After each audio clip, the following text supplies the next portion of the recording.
Halo semua, selamat datang di channel Kulon Progoku. Berikut ini kami sajikan info seputar sejarah tari angguk.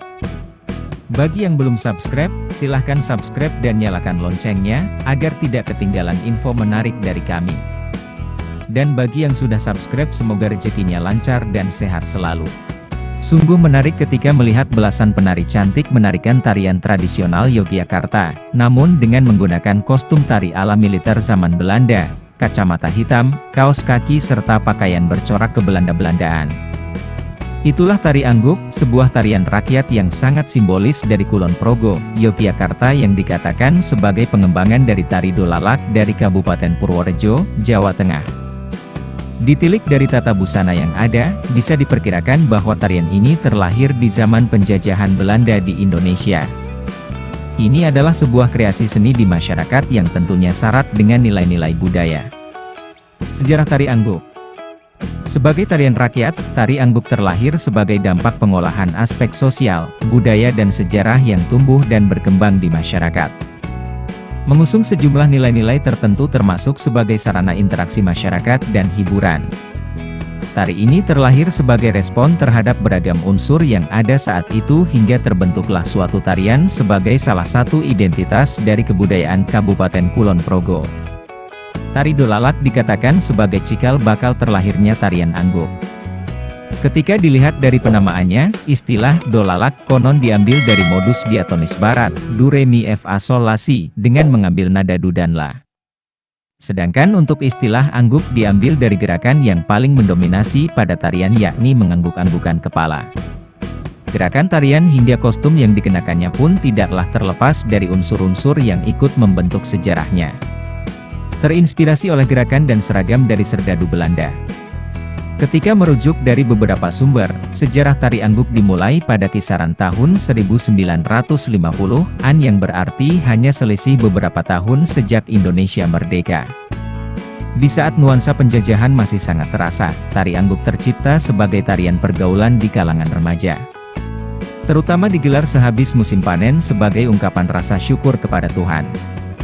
Pada awalnya tarian ini ditarikan oleh kaum laki-laki. Adapun pada kisaran tahun 1970 terjadilah pergeseran sehingga tarian ini ditarikan oleh kaum perempuan. Belum jelas alasan yang melatar belakangi perubahan tersebut. Namun, jika dipertimbangkan dari segi hiburan dan komersil, tidak bisa dipungkiri penari perempuan lebih menarik ketimbang laki-laki. Bentuk penyajian tari. Dalam segi penyajian, tari angguk terbagi menjadi dua jenis yakni tari ambiakan dan tari pasangan. Tari ambiakan dimainkan oleh banyak penari hingga mencapai 20 penari, yang juga masih terbagi menjadi 3 subjenis yakni tari bakti, tari srokal dan tari penutup.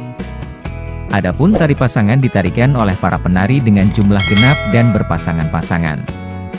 Jenis tari ini terbagi menjadi 8 subjenis tari yakni tari Mandaroka, tari Kamudaan, tari Cikaloado, tari Layung-Layung, tari Intik-Intik, tari Saya Cari, tari Jalan-Jalan dan tari Robisari. Dalam setiap sajian tari angguk akan selalu disisipkan ajaran-ajaran moral yang disampaikan oleh para vokalis dalam bentuk pantun, petuah kehidupan, pendidikan dan lain-lain.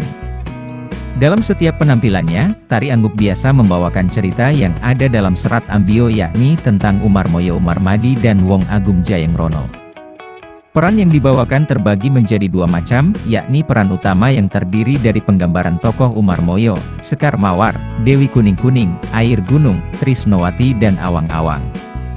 Sementara itu, penari selain itu berperan sebagai pengiring. Tari angguk disajikan dengan durasi sekitar 3 hingga 7 jam yang dimainkan oleh Oktober 20 penari beserta pengrawit, pengiring. Hanya saja pada keadaan tertentu durasi sajian tarian ini bisa lebih singkat yakni 15-30 menit saja. Nuansa akulturasi sangatlah kentara melalui instrumen pengiring yang memadukan budaya Islam, Jawa dan Barat. Alat musik yang digunakan diantaranya adalah beduk, rebana, kendang Sunda, kendang batangan, bass elektrik, snare drum, keyboard, cymbal dan tamborin. Selebihnya terdapat vokalis yang terdiri dari 2 laki-laki dan 1 perempuan. Keunikan tari angguk. Tari angguk adalah sebuah perpaduan cantik 3 budaya. Unsur Islam terlihat di saat shalawat Nabi selalu dijadikan pembuka pertunjukan. Budaya Islam juga terwakili oleh beberapa alat musik pengiring yang digunakan. Budaya Barat, Belanda, terlihat pada gerakan dan kostum para penari. Hanya saja tidak selalu mirip, karena para penari angguk memakai celana pendek dan bukan lazimnya seragam militer yang biasa memakai celana panjang. Adapun kesan budaya Timur bisa terlihat pada gerakan tari yang cenderung menitik beratkan pada keluasan serta alur cerita yang dibawakan adalah diambil dari serat Ambio tentang Umarmoyo Umarmadi dan Wong Agung Jayangrono. Selain itu yang menjadikan tarian ini menarik adalah adanya unsur mistis yang ikut mewarnainya. Sebelum pertunjukan akan selalu diadakan ritual sesaji di sekitar lokasi pementasan. Aura mistis akan semakin kentara di saat salah satu penari mengalami trance atau kerasukan yang terkadang sampai memakan sesajen yang disediakan.